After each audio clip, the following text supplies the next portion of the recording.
Damos información al desnudo con ustedes y ahora vamos a tener una entrevista muy interesante con el doctor Campos Elías Galindo sobre la implementación de acuerdo de paz en Colombia. Ustedes se recuerdan que en semanas o meses atrás estuvimos conversando con él sobre las elecciones de Colombia y todo lo demás, luego logra la elección ganarla Santos. Queremos saber cuál es la situación actual ahora de Colombia, por dónde andan ellos trabajando con relación al proceso de paz y demás. Doctor, ¿cómo está usted? Doctor. Buenas noches María Luisa, buenas noches para toda la audiencia, buenas noches para toda la diáspora latinoamericana en los Estados Unidos y particularmente para la diáspora colombiana. Buenas noches para todos. Sí. ¿Por dónde anda la cosa? ¿Qué está pasando después de las elecciones de Colombia? Muy bien. Estamos a escasos 4 días de la posesión del reelecto presidente Juan Manuel Santos. Después de las elecciones del 15 de junio, las fuerzas progresistas y de izquierda que estamos jugadas por la paz y la democracia en todo el país, estamos empeñados en la construcción de un frente amplio por la paz y la democracia que le dé cuerpo, que le dé forma al mandato por la paz que recibió el presidente Juan Manuel Santos como presidente reelecto el 15 de junio. Es decir, todos sabemos que el presidente Santos pudo ganar el pulso al uribismo principalmente por el apoyo que recibió de todas las fuerzas que en el país estamos jugadas por la paz y la democracia. Sí. En consecuencia, lo que el presidente Santos recibió fue un mandato para que siga adelante con las negociaciones de paz y para que lleguen esas negociaciones a un feliz término que tendrá que ser finalmente refrendado democráticamente por todo el pueblo colombiano. Sí. Doctor, para que nos diga, habla Leonardo, en los últimos días ha habido declaraciones del presidente Santos sobre algunas acciones de Hamas en el seno de la sociedad, y hay amenaza del presidente Santos hasta de detener el proceso de paz. ¿Qué se esconde detrás de esto? Si en realidad se está dando lo que denuncia el presidente Santos o es algo que tenga que ver para afectar el proceso de paz.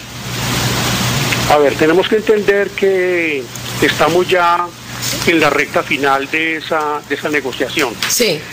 La experiencia que tenemos sobre los procesos de paz que se han negociado en todos los países en los últimos años nos indican que cuando las negociaciones están a punto de culminar es normal que se incrementen las acciones militares, porque los diferentes bandos, los diferentes contradictores tratan mediante esas acciones militares, equivocadamente o no, esa puede ser otra discusión, equivocadamente o no, intentan ganar fuerza en la mesa de negociación. O sea, tratan de hablar duro en la mesa de negociación, y la forma de hacerlo es mediante acciones militares que simultáneamente se desarrollan en otras latitudes o en otras geografías, digamos. Es entonces cierto que durante estos días las FARC han incrementado sus acciones militares, y el presidente Santos efectivamente ha declarado en forma amenazante que estaría dispuesto a levantar las negociaciones. No obstante, ya hay un sector muy grande de la sociedad que está jugado a favor de las negociaciones. Esa es, digamos, como la ventaja. Sí. O sea, de todas maneras hay un sector de la sociedad que estaría dispuesto, pues, a señalar con el dedo cualquier inconsecuencia en la negociación a señalar pues con el dedo, repito, a cualquiera de los sectores que se pare de la mesa de negociación, porque las FARC por su lado han planteado que no serían ellos los que se pararían primero de la mesa.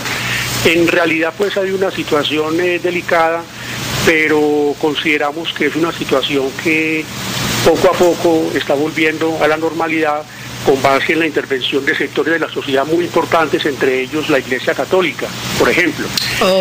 También es importante señalar que el presidente Maduro, que estuvo de visita en Colombia en estos últimos días, le dio un aval a la negociación e hizo un llamado a las insurgencias para que facilitaran y agilizaran el proceso de la negociación. Es decir, en síntesis consideramos que es una situación que, si bien es aguda, está más bien en proceso de superación que en proceso de profundizarse. Doctor, bueno, yo le iba a preguntar eso, que sobre Maduro, ¿qué significó ese encuentro de Maduro con el presidente? Si significó cosas importantes para la región en términos de la paz, ya usted nos ha dicho más o menos, pero ante la situación de Venezuela y Colombia, donde hay un punto ahí en la frontera, donde se están dando tantos problemas ya de contrabando y de violencia y todo lo demás, ellos hablaron de crear leyes en común para resolver este problema. O sea, ustedes lo ven como positiva esa reunión que se dio entre Maduro y Santos. Sí, en efecto, se desarrolló una agenda muy variada y una agenda muy importante, que sobre todo del lado de Venezuela estaba muy interesada en el tema del contrabando. Sí. El tema del contrabando entre ambos países es intenso y todos sabemos que perjudica mucho más a la economía venezolana en este trance de guerra económica que está sufriendo el proceso de la revolución bolivariana por parte de la extrema derecha organizada en la MUD. Pero de contera, para el proceso de paz fue muy importante la visita de Nicolás Maduro, y además muy oportuna. Sí. Porque recordemos que una de las razones por las cuales los partidos de izquierda finalmente optaron por votar por Juan Manuel Santos fue que, ha sido que Juan Manuel Santos ha exhibido una política internacional muy diferente a la política internacional que antes desarrollaba el uribismo. Es una política internacional que, si bien sigue estando filada con los intereses de los Estados Unidos a nivel global, es una agenda que, por lo menos en lo regional, ha sido respetuosa de la soberanía nacional de los países vecinos y de alguna manera viene participando en los procesos de integración que desde América Latina se están impulsando, sobre todo por parte pues de la revolución bolivariana. Sí. De manera que de alguna manera pues fue muy importante y muy oportuna la visita de Nicolás Maduro, porque reafirma digamos ese punto de la política internacional por el cual votó la izquierda, que es una actitud de respeto y de cooperación con los pueblos y los hermanos vecinos de América Latina. Fue muy importante pues para el proceso de paz la visita de Maduro. Doctor, retornando al Frente Amplio por la Paz, ¿quiénes integran este frente? ¿Lo integran partidos políticos, organizaciones comunitarias? ¿Cuál es el alcance de este frente? Sí, le voy a contar. El Frente Amplio por la Paz y la Democracia es una coalición amplia y abierta de organizaciones sociales, políticas y de personalidades que luego de la elección presidencial se propone impulsar y hacer seguimiento a los diálogos entre el Estado y las insurgencias armadas, para garantizar que ellos concluyan con acuerdos sólidos que sean llevados a refrendación por el pueblo colombiano. Es decir, lo que nos proponemos a partir del Frente Amplio por la Paz es inclinar definitivamente la balanza al lado de las negociaciones, hacia el lado de la paz, hacia el lado de la refrendación democrática de los acuerdos. Eso es lo que nosotros nos proponemos como Frente Amplio por la Paz y la Democracia. y es una apuesta totalmente amplia y es una apuesta totalmente abierta. En ella participan pues no únicamente organizaciones de izquierda, sino también organizaciones de centro, organizaciones sociales, personalidades, etcétera, y es en este momento un proyecto, o sea, es una organización en construcción. En este momento ya existen los primeros comités promotores, tanto a nivel nacional que funcionan en Bogotá, como en diferentes ciudades, por ejemplo acá en la ciudad de Medellín.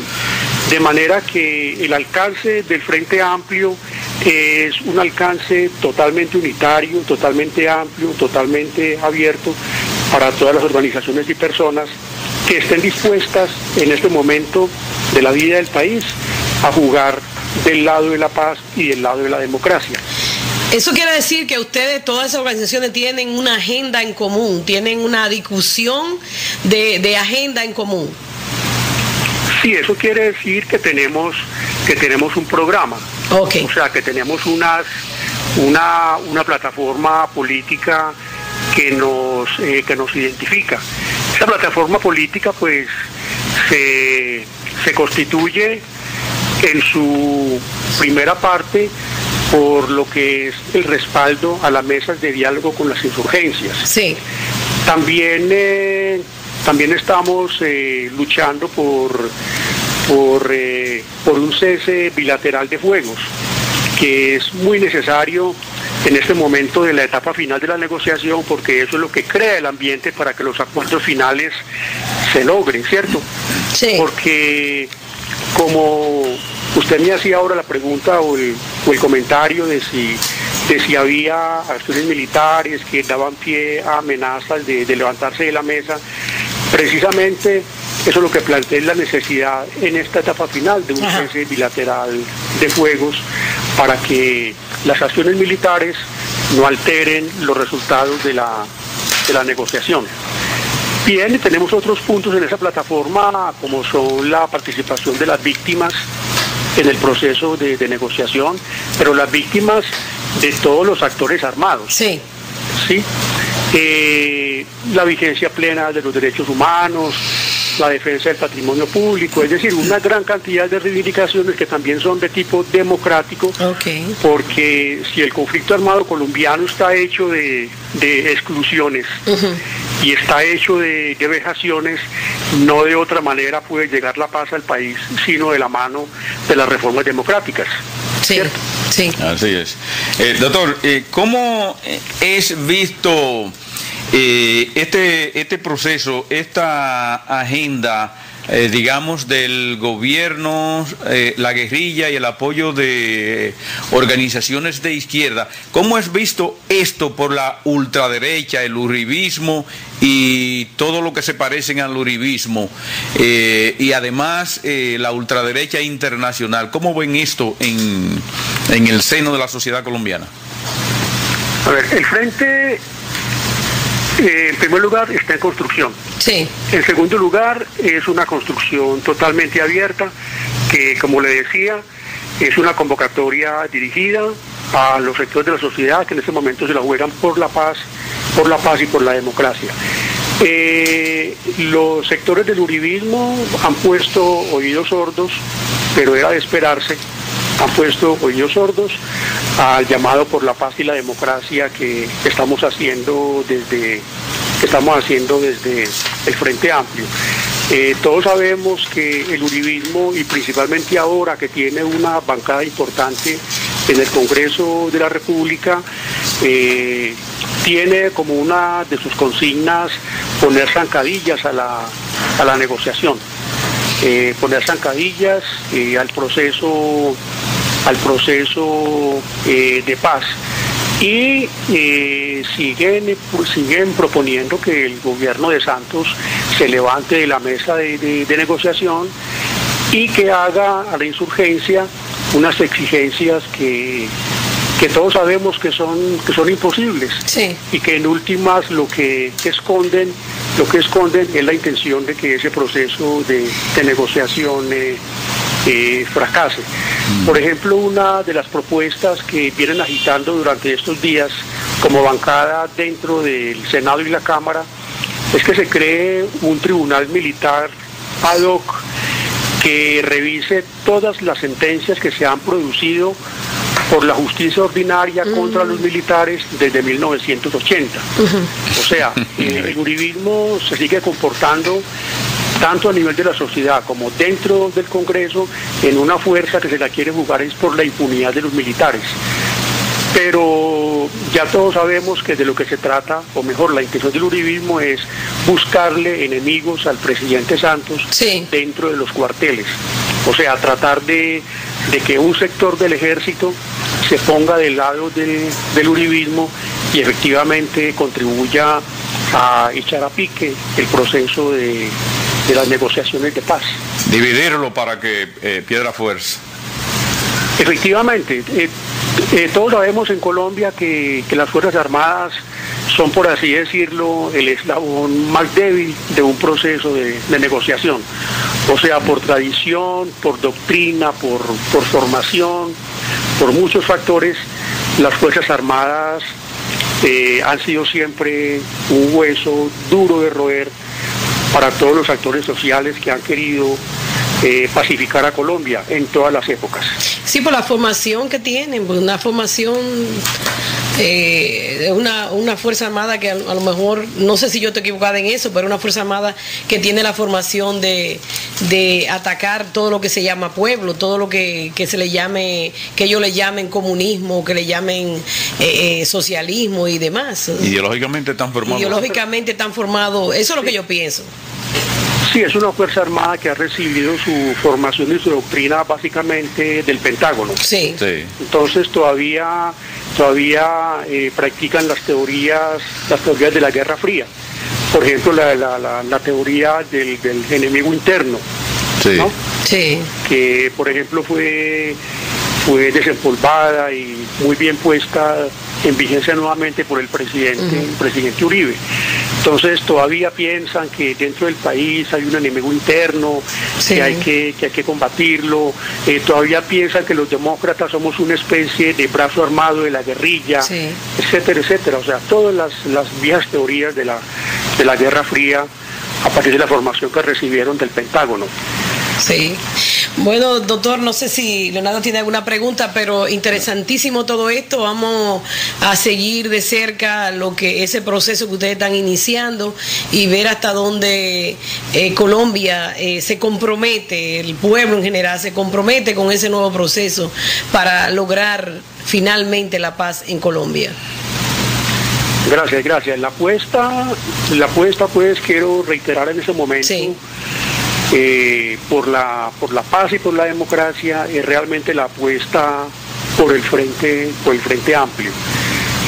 Consideramos que una buena apuesta por el frente amplio nos puede dar la posibilidad no únicamente de inclinar la balanza definitivamente de los diálogos, definitivamente del lado de los acuerdos y de la paz, sino que también nos da la posibilidad a las fuerzas de la paz y la democracia el año entrante de disputar los poderes locales en Colombia en las elecciones que habrá para alcaldes, gobernadores, diputados y concejales en todo el territorio nacional. Bueno, eso es interesantísimo. Tienen que ponerse a trabajar con mucha fuerza porque una de las formas es ir conquistando pequeños polos, pequeños espacios en las comunidades y demostrando que sí se puede hacer un nuevo gobierno, que sí se puede crear un gobierno comunitario de verdad. Sí, con mucha fuerza y mucha inteligencia. Sí.